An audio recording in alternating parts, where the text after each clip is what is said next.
जुआ खेलना। पहला नंबर डालिए और उसके आगे लिखिए जुआ खेलना।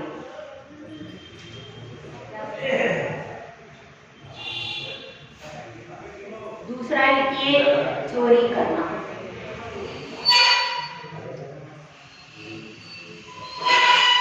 तीसरा है मांस खाना।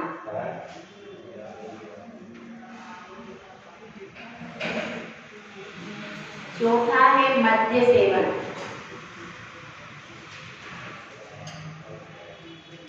पांचवा वेश्यागमन।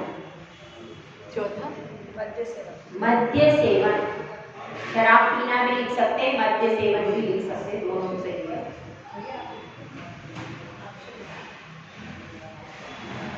पांचवा वेश्यागमन।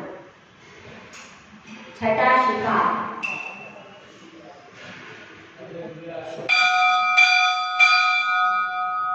और सातवां है परिस्त्री सेवन।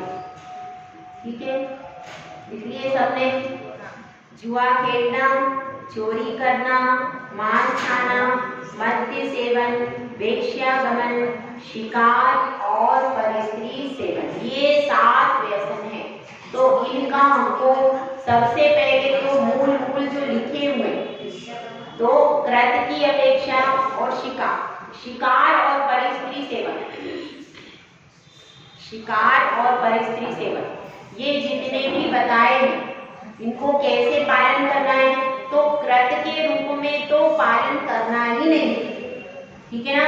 कृत के रूप में तो इनका सबका ही त्याग है, कोई भी नहीं करेगा, ठीक है।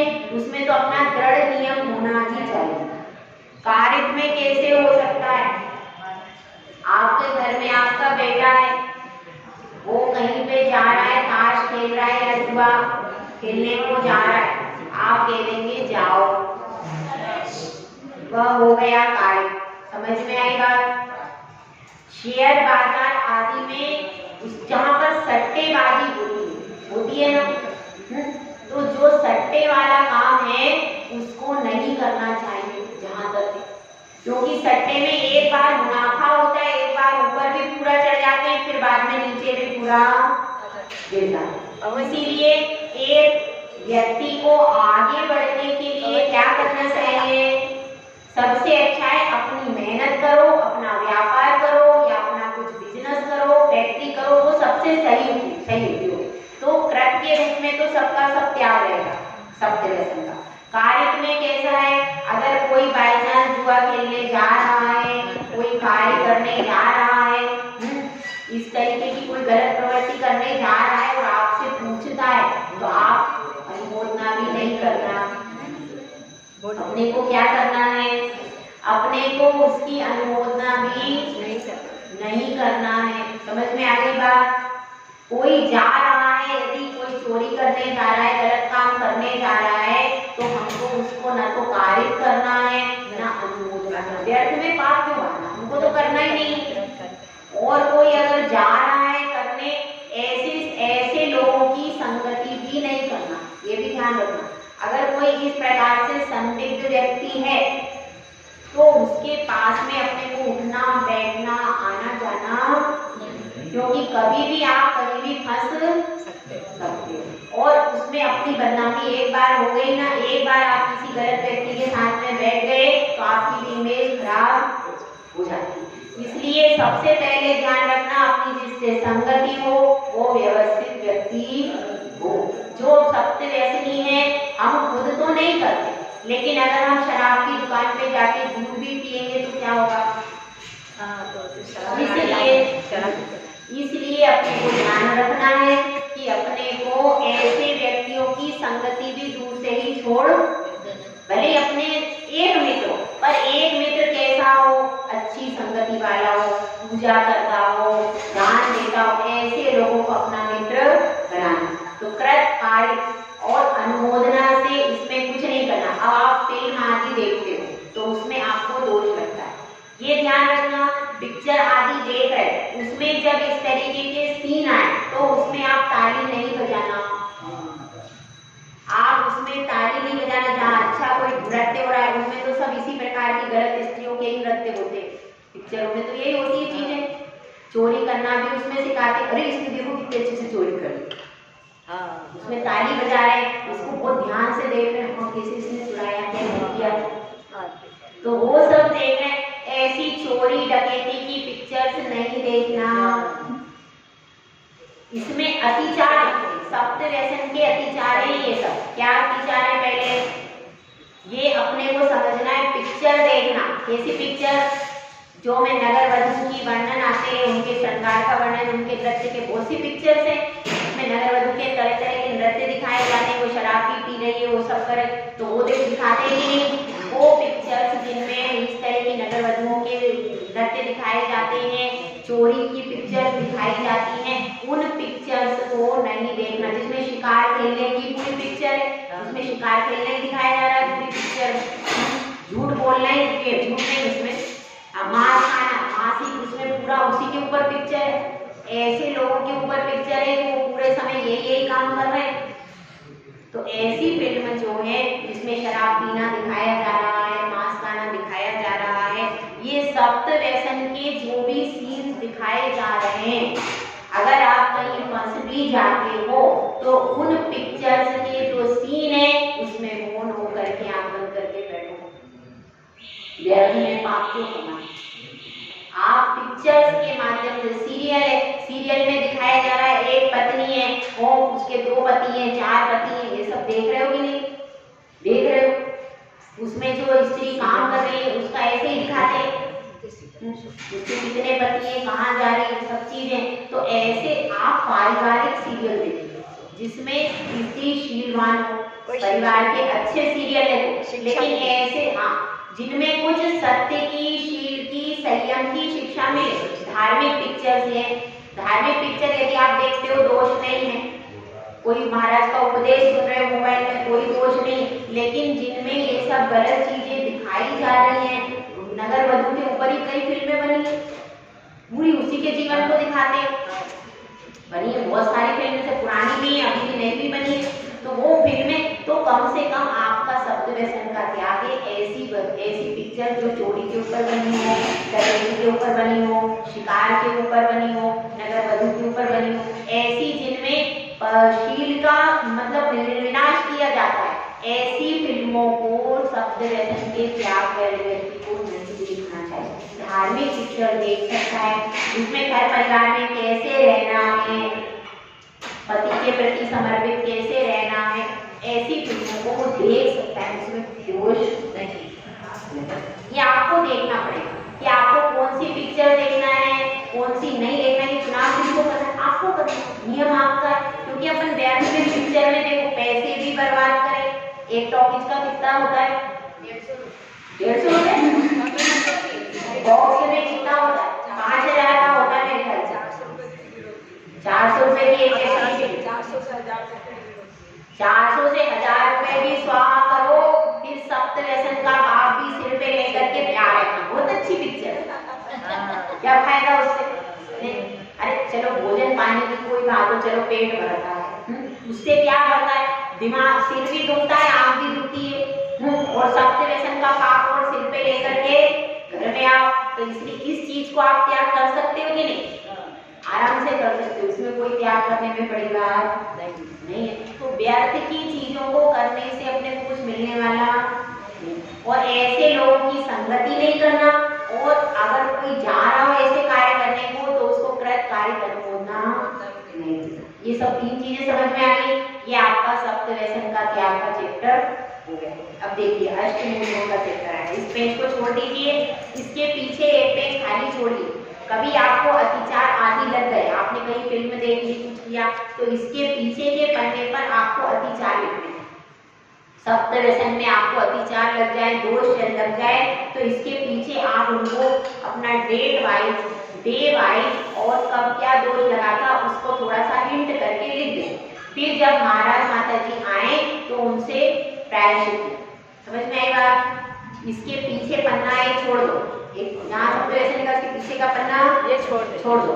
जब आपने कोई ऐसी पिक्चर देखने में आ जाए, कहीं आप फंस गए हैं, कोई परिस्थिति हो गई और अपन ने अनुमोदन ना कर दी, तो आपको जब अतिचार लग जाएगा तो आप क्या करोगे, पीछे लिख लो, और फिर महाराज माता जी जो आ जाए उनसे इसका विधिवत प्रायश्चित। समझ में आ गया। और इसके आगे की स्टेप समझो।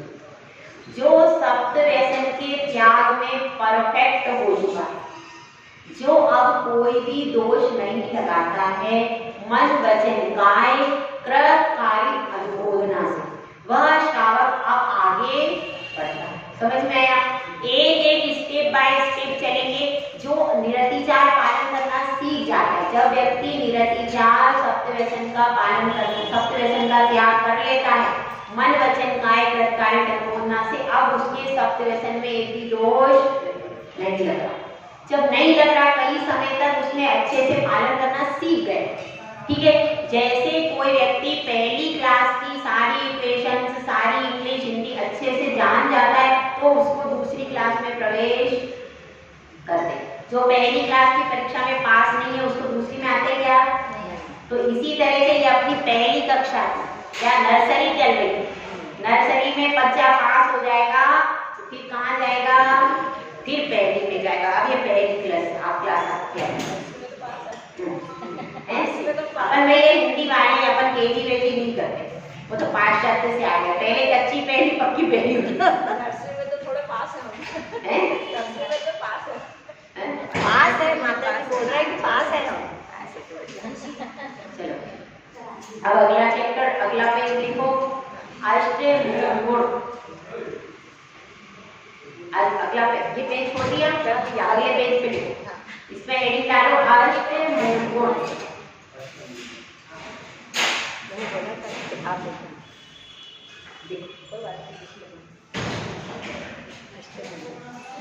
पहला लिखो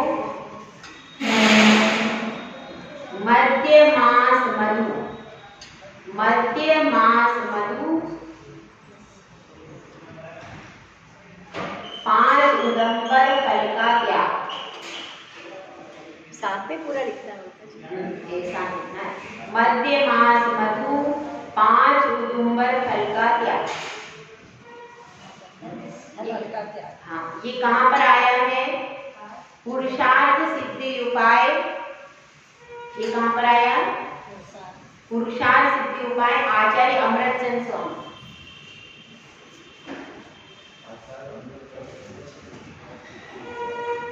लिख लिया?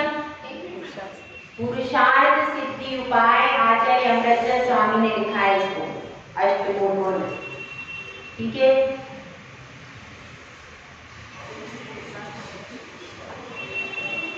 अब दूसरा लिखिए। दूसरा है 5 अनुव्रत मधु मांस जुआ का त्याग। 5 अनुव्रत मधु मांस जुआ का त्याग।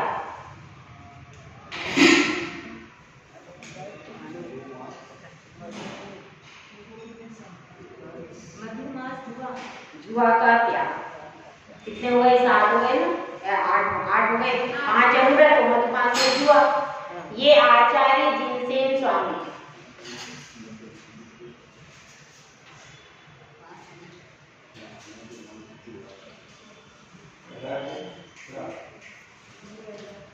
अब तीसरा लिखो अष्टमूल गुण।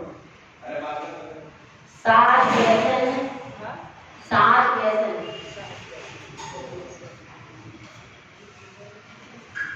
5 उदुम्बर फल का त्याग। 7 व्यसन, 7 व्यसन 5 उदुम्बर फल का त्याग। मतलब दोनों का त्याग होगा ना, 7 व्यसन और 5 उदुम्बर एक में ही लेना, तो क्या हो जाएगा? अष्टमूल। सबसे व्यसन का भी त्याग होगा और 5 उदुम्बर फल का भी। ये एक मूल गुण है, आचार्य वसुनंदी, आचार्य वसुनंदी ने इसको लिखा।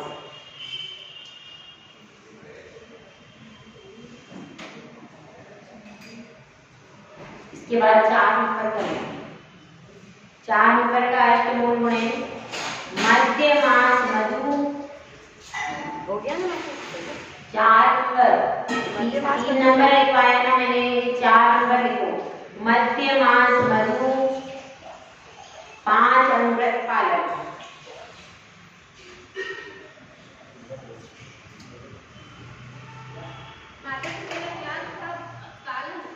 कौन सा? मध्यमास मधु का त्याग, मध्यमास मधु का त्याग और 5 अमृत का पान। ठीक है। आचार्य समंतभद्र स्वामी रत्नकरण शाखाचार्य।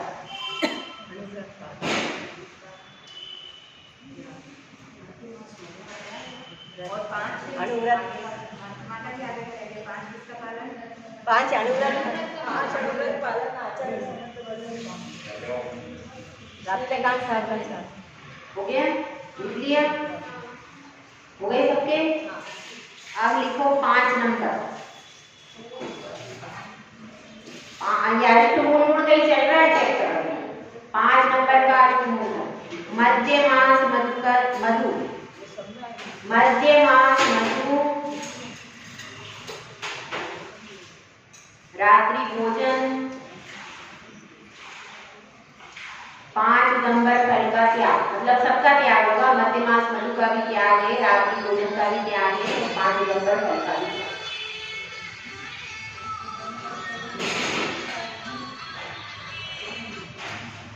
इसलिए 5 मध्यमास मधु, रात्रि भोजन, 5 नंबर फल का त्याग। ठीक है। उसके बाद देखो ये अन्य आचार्य, इसमें नाम नहीं लिखा है। अन्य आचार्य देव दर्शन, जीव दया और जल गालन, ये पूरा अष्टमूल गुण एक ही है। और जल गालन, जल गालन लिख लिया। मध्यमास मधु, रात्रि भोजन, 5 नंबर फल का त्याग, देव दर्शन, जीव दया और जल गालन। इसका पूरा श्लोक है पर आचार्य का नाम पता नहीं। जल गालन, जल छानना, जल गालन, जल गालन। ठीक है।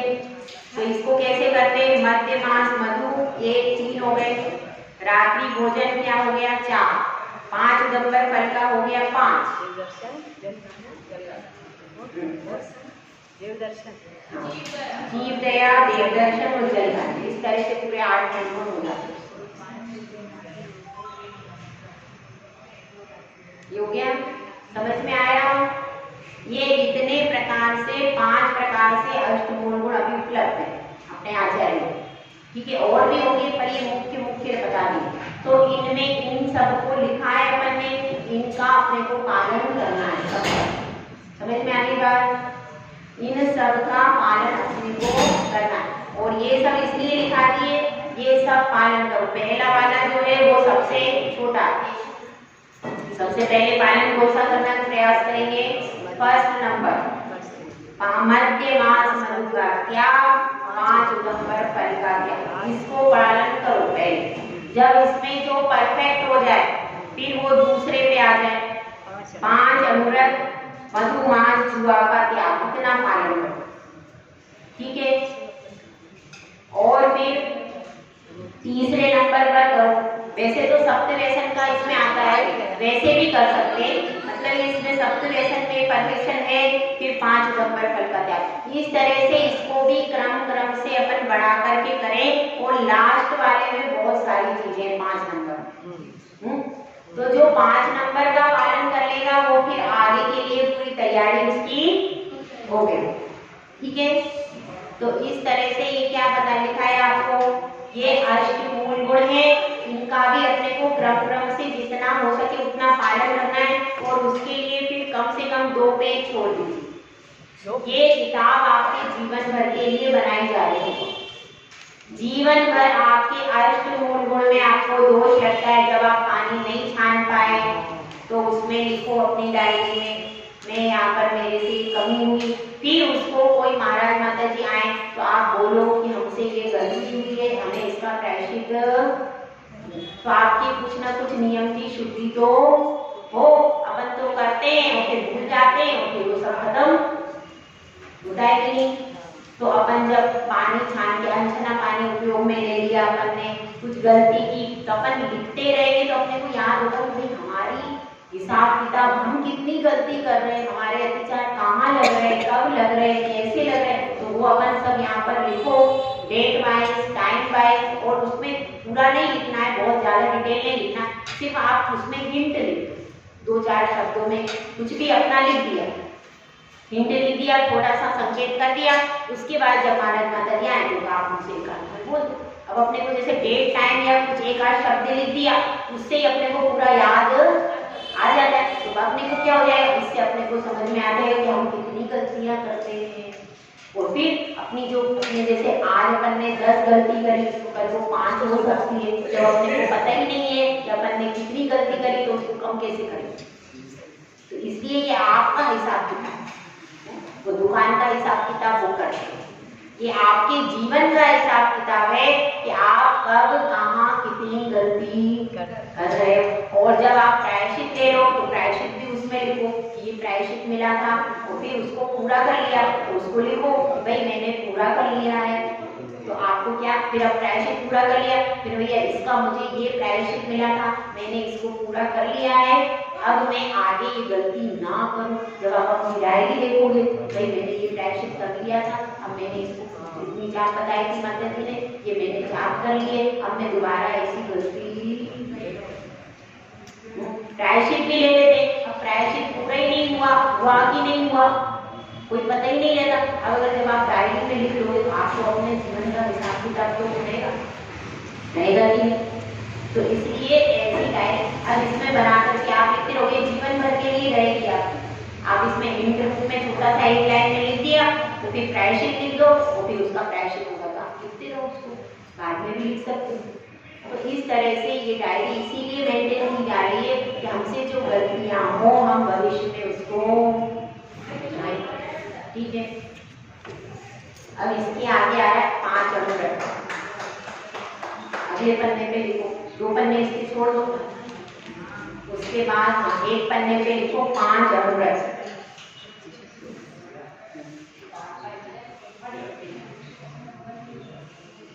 5 अनुव्रत है, इसमें पहला अहिंसा अनुव्रत। अहिंसा अनुव्रत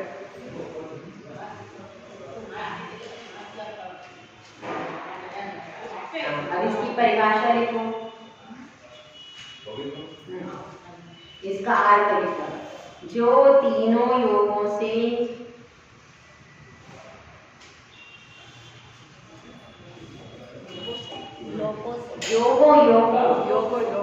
मन वचन कहाँ है? कृत कार्य कर्मोदनारूप संकल्प से, कृत कार्य कर्मोदनारूप संकल्प से त्रस्त जीवों को नहीं मारता। जो तीनों योगों से कृत कार्य कर्मोदनारूप संकल्प से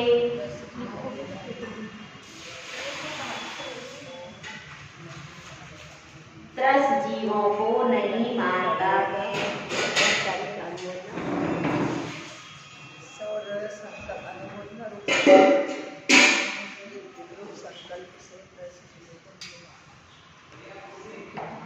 उसे हिंसादि पापों के त्याग रूप, हिंसादि पापों के त्याग रूप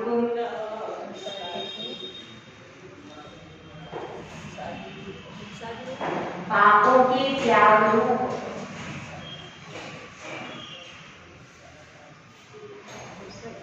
अहिंसा अनुव्रत कहते हैं। अहिंसा अनुव्रत कहते हैं।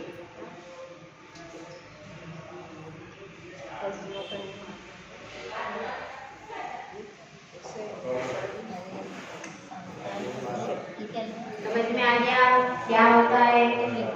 मन वचन कार्य लिखा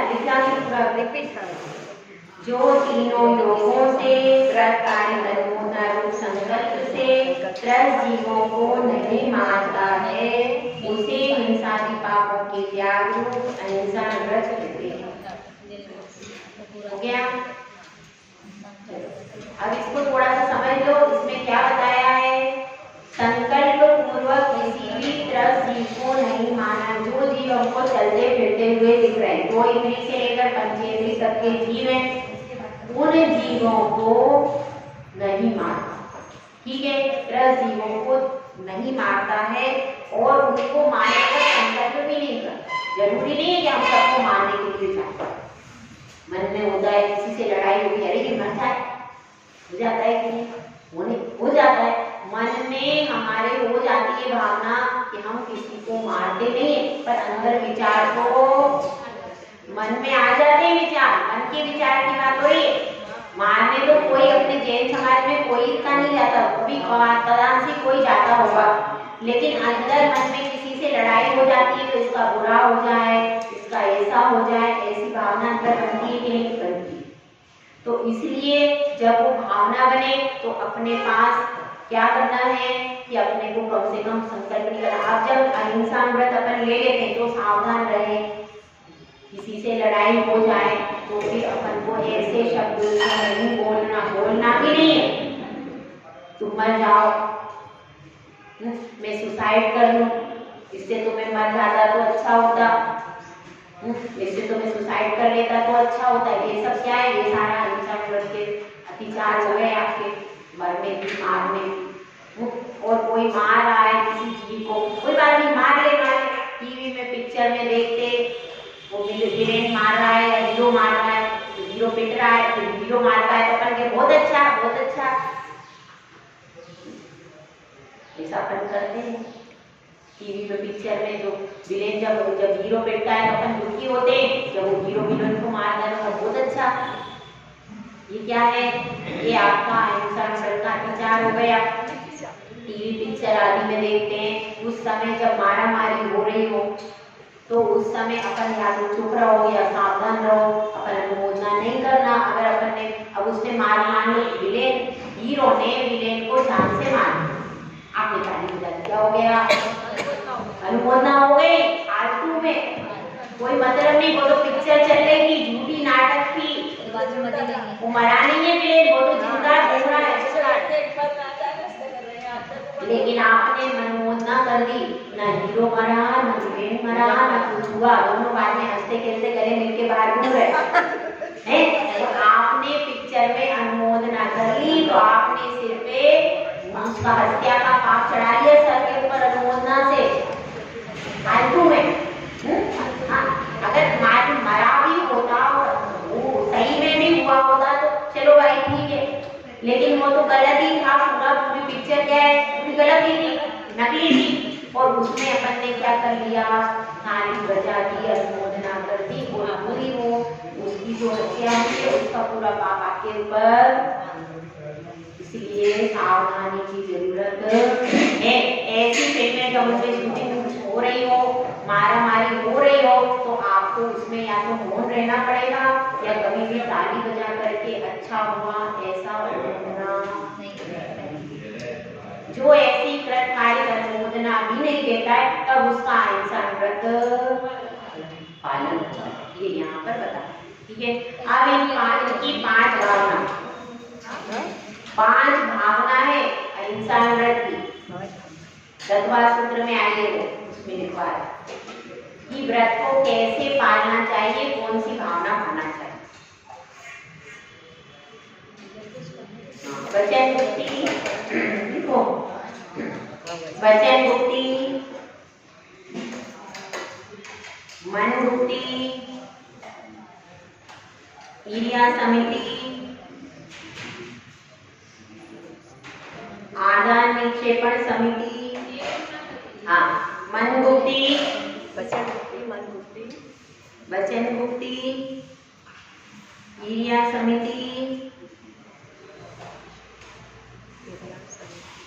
आदान निक्षेपण समिति और आलौकिक पान भोजन। आदान निक्षेपण समिति और आलौकिक पान भोजन। आलौकिक पान भोजन, अब इसको थोड़ा सा समझ लो कैसे करना है। आलौकिक पान भोजन, ठीक है, समझ लो इसको। वचन मुक्ति में क्या करना है अपने को? अगर अपने वचनों पर कंट्रोल रखना, अहिंसा व्रत अगर आपको पालन करना है तो ऐसे वचन नहीं बोलना है जिससे किसी का घात हो जाए। कुछ भी वचन नहीं, मतलब उसको वचन पर कंट्रोल करना पड़ेगा। अगर अहिंसा व्रत लिया है तो उसको सभ्य वचन बोलना है। कुछ भी ऐसे गाली के शब्द वो नहीं बोल सकता है, उसके वचन कैसे होंगे? वचन उसके व्यवस्थित वचन होंगे, तो इसलिए वचनों पर भी उसको कंट्रोल करना है। दूसरे, और मौन भी रख सकता है। वचन मुक्ति का मतलब क्या है? दो प्रकार से, मतलब उसको वचन में भी हित प्रिय बोलना है, आगम के अनुसार बोलना है, और क्या करना है, और यथासंभव की परिस्थिति आने पर मौन भी धारण, परिस्थिति के ऊपर होगा भाई, कोई परिस्थिति में बोला जाएगा, कोई परिस्थिति में मौन रखा जाएगा, अलग अलग परिस्थिति। और मन मुक्ति कैसी है कि मन में भी किसी के लिए खोटा विचार नहीं करना है। मन में हम दिन भर में 50 बार सोच रहे हैं इससे तो सुसाइड हो जाता, इससे तो ये हो जाता, इससे तो ये मर जाता, तो मन में भी ऐसे खोटे विचार, दूसरों के घात के, अपने घात के भी नहीं सोचना, स्वयं का भी घात करने के विचार नहीं सोचना, और दूसरे के भी नहीं सोचना। ये मन मुक्ति हो गई। क्रिया समिति में कैसे करना है? क्रिया समिति का मतलब होता है 4 हाथ भूमि को शोधन करके चलना। तो जब भी हम चलते हैं, पैदल चलो या गाड़ी से चलो, कैसे भी हो, सब देखना, ढालना चाहिए कि जमीन पर क्या है क्या नहीं है। ऐसे आंख उठा करके सीधे सीधे चलते जाते हैं, देखते ही नहीं। और विशेष तौर से जब आप अभिषेक करने के लिए जाओ, आहार देने के लिए जाओ, तब विशेष क्रिया समिति का ध्यान रखना चाहिए। कब? जब आहार देने के लिए जाओ और फिर पूजा करने के लिए, अभिषेक करने के लिए जाओ, तब उस समय पर मंदिर से आ रहे हो आप, घर से मंदिर आ रहे हो, जब भी घर से मंदिर आओ तब क्रिया समिति पूर्वक भी आना चाहिए, नीचे देखकर भी आना चाहिए। घर से मंदिर कम से कम तरह तरह से बातें करते हुए, हंसते खेलते हुए नहीं आना चाहिए। नीचे 4 हाथ भूमि का व्यवस्थित शोधन करके उसके बाद फिर मंदिर आओ। तो कम से कम मंदिर आने, कम से कम इतना पाप तो आपका कम हो जाएगा, ठीक है। इसीलिए नंगे पैर मंदिर आने का क्यों बोलते हैं? इसलिए बोलते हैं कि आप नीचे देखकर चलोगे, क्योंकि अपन पैर में बूट डाल लेते तो फिर तो नीचे देखना ही नहीं। फिर जीव मर रहे हैं कि नहीं मर रहे, तो अपन को जब चलते हैं, जब अपन अनुव्रत ले रहे हैं, अहिंसा अनुव्रत लेते हैं, तो उसमें ध्यान से चलना पड़ेगा। नीचे जमीन पर क्या है क्या नहीं है, सारी चीजों को देख सोच के चलना पड़ेगा। उसके बाद क्या है? आधा निक्षेपण का अर्थ क्या है? जब भी अपन कोई वस्तु उठाएं धरें, तो उसमें देखें कि नीचे कोई चीज तो नहीं है। उठाई, सफाई करते, इधर की वस्तु उधर फेंकी, उधर की वस्तु उधर फेंकी और काम हो गया, ऐसा नहीं करना। उसको व्यवस्थित उठाते समय भी ध्यान रखना है कोई जीव जंतु नहीं हो, रखते समय भी ध्यान रखना है इस स्थान पर कोई वस्तु तो, जीव जंतु तो नहीं है। तो ये क्या कौन सी हो गई? आदान निक्षेपण समय। और दूसरी है आलोकित पान भोजन। आलोकित पान भोजन मतलब क्या खाना, कब खाना, कैसे खाना, क्यों खाना, ये सब समझना। और भोजन को भी शोधन करके खाना। कुछ भी भोजन, होटल का भोजन है, कैटरिंग में कैसे व्यक्ति हैं, कौन बना रहा है, कैसे कर रहा है, ये भी देखना चाहिए। क्योंकि अपन ने ऐसा ही भोजन कहीं भी कुछ भी खा रहे तो उसमें जो हिंसा होगी उसका पाप किसको लगेगा? कैटरिंग वाले को। आप नियम ले रहे हो तो भोजन में भी ध्यान रखो, भोजन कहाँ बन रहा है। मान लो उसने रात में पूरा भोजन बना दिया, जो लोग बनाने वाले उन्होंने हाथ भी नहीं धोए हैं, कैसे लोग हैं, उन्होंने तरह तरह से कैसा भी भोजन बना लिया, तो इसका भी ध्यान रखना है। जो भोजन पानी आप कर रहे हो कैसे बनाए, कब बनाए, इसका भी ध्यान रखें। दिन का बना दिन में ही खाना, ये सब चीजें भी ध्यान में रखनी चाहिए। कैटरिंग में बहुत अशुद्धता हो रही है आजकल, जो बाहर भोजन बन रहा है होटल वालों को बुला लेते हैं और वो पूरा ही अशुद्धता से बनाया जाता है, उसमें क्या क्या पदार्थ डाल देते हैं पता ही नहीं चलता। तो इसलिए जो व्यक्ति भोजन पानी में बहुत ज्यादा हिंसा होती है, चीजें लोग डाल देते हैं। अब सब्जी में क्या किया उन्होंने, सब्जी लाए और उसमें शोधन थोड़ी करते हैं होटल वाले, कैसे डालते हैं पता है? तो कितनी सारी उसमें कितने जीव भी अगर हो तो वो कुछ भी नहीं देखते। भिंडी आती बताओ कितने जीव रहते हैं, वो कैसे शोधन करते हैं। बाजार का आटा कब पिसा था, सब होटलों में यूज होता है, इसलिए वो खाने योग्य नहीं। इसमें विचार रखना चाहिए, अपने को पूरी कोशिश क्या करना चाहिए कि होटल का भोजन हम ना करें, बाजार का भोजन ना करें। इसका तो विशेष ध्यान, कोई बहुत ही परिस्थिति हो वो बात एक अलग है, लेकिन नॉर्मली अपने को पूरा प्रयास करना चाहिए। अपना टिफिन बनाओ, अपने टिफिन अपने साथ में ले जाओ, वो सबसे अच्छा सिस्टम है। क्योंकि बाहर का भोजन, एक तो भोजन भी